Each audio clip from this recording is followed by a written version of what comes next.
In Fergus, you can create job phases and variations for your jobs. So what's the difference between the two? Variations are used when multiple jobs exist at the same site for the same customer, but require separate tracking. A common example is when extra work is added that wasn't part of the original quote or estimate. On the other hand, job phases help break down a single job into different stages while tracking costs separately. Every job in Fergus has at least one phase, which is why you'll notice a letter at the end of your job number, for example 1A. This makes it easy to manage costs within a single job card.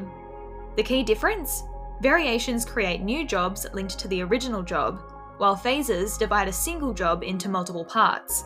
Variations also have unique job numbers, while phases keep the same job number but add lettered extensions, for example 1A, 1B, 1C, and so forth.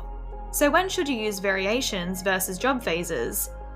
Use variations when additional work is added after a job has started, and you want to track it separately while keeping the jobs linked.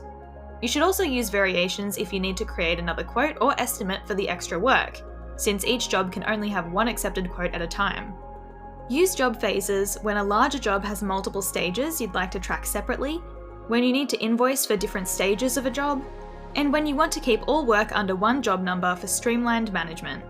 No matter how you structure your jobs, Fergus gives you the flexibility to track work the way that suits you best.